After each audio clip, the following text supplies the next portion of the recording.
मुरैना जिले के जौरा थाना क्षेत्र में अंग्रेजी देसी शराब की दुकान खुलने से पहले ही शहर वासियों ने ठेकेदार का विरोध शुरू कर दिया।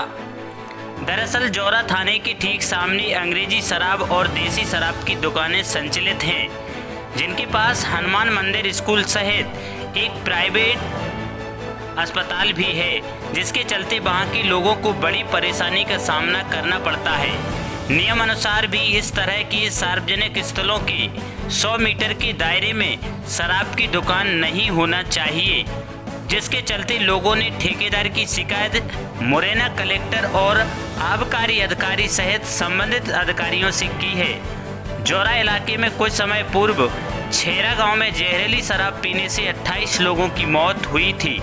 वह शराब राजस्थान से लाकर और मुरैना में अवैध शराब की फैक्ट्रियां संचालित हो रही थी, जिस कारण से 28 लोगों की मौत हुई थी। लोगों की माने तो शराब पीने से कई घर बर्बाद हो चुके हैं। उसके बाद भी अवैध शराब का कारोबार मुरैना में लगातार बढ़ता जा रहा है। वहीं अवैध शराब की दुकानें भी नियमों को ताक पर रखकर खोली जा रही हैं, जिसको लेकर स्थानीय लोगों में आक्रोश है। वहीं ठेकेदार राहुल सेवरे के खिलाफ सबलगढ़ में पहले से ही राजस्थान से शराब लाकर मुरैना में तस्करी करने का मामला दर्ज है। अवैध शराब बेचने के मामले में जांच जारी है। इसके बाद भी ठेकेदार को ही शराब की दुकानों का ठेका दिया गया है। वहीं दुकानें भी नियम विरुद्ध चलाई जा रही हैं, जिनको हटाने की मांग को लेकर लोगों ने अधिकारियों से शिकायत की है। शहर की महिलाओं की माने तो शराब ठेकेदारों ने गली गलियों में छोटी छोटी दुकानें खोल रखी हैं और जहां से शराब बेचने का काम करा रहे हैं, जिससे कई घर बर्बाद हो रहे हैं। लोगों का कहना है कि कोरोना की मार और शराब की दुकानों से कई घर बर्बाद की कगार पर हैं। ये दारू पीने से आदमी कितना परेशान है, बीवी बच्चे माँ बाप सभी दुखी रहते हैं। और दारू 2 नंबर की दारू में आदमी कितना छेरा में कितना मरा, फिर भी आदमी नहीं मानता। ये 2 नंबर की दारू बंद हो तभी तो कुछ घर में बच्चे परेशान हैं, खाने को नहीं है, मगर उनके लिए दारू चाहिए।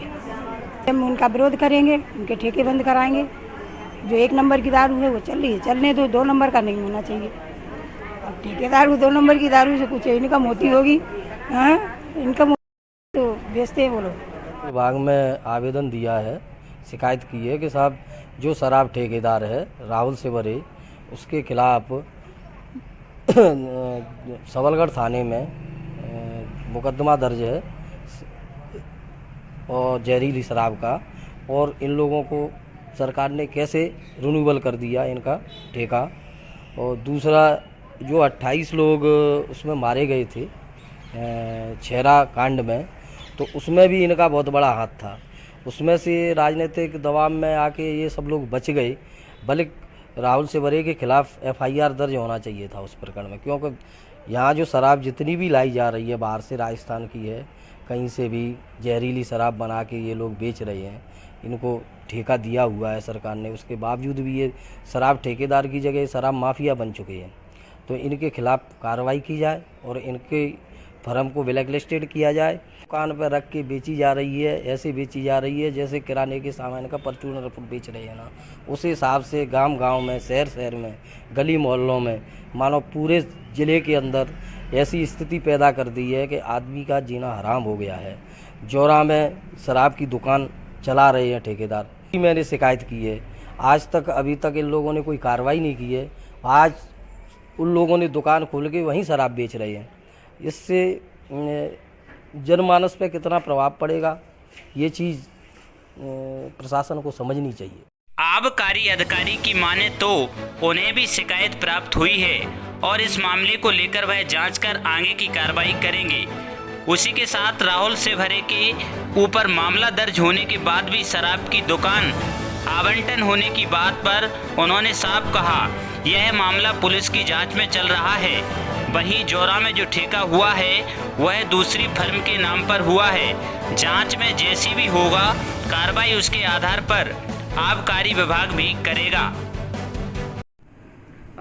हमें एक शिकायत प्राप्त हुई है जौरा के संबंध में और डेफिनेटली शिकायत को बहुत प्रायोरिटी से लिया जाएगा। आज ही मैंने अपने प्रति प्रभारियों को बोला है, वो मुझे फील्ड रिपोर्ट से अवगत कराएंगे और इस तरीके से किसी भी अवैध गतिविधि को नहीं पनपने दिया जाएगा। और इसकी हम जांच करवा रहे हैं। जो ठेका हुआ है और जिसका निष्पादन हुआ है वो वाइन ट्रेडर्स के नाम से हुआ है, और जहाँ तक आप जिस मुद्दे की बात कर रहे हैं वो एक जांच का विषय है, उसके लिए पुलिस जांच कर रही है और उसका जो भी निर्णय होगा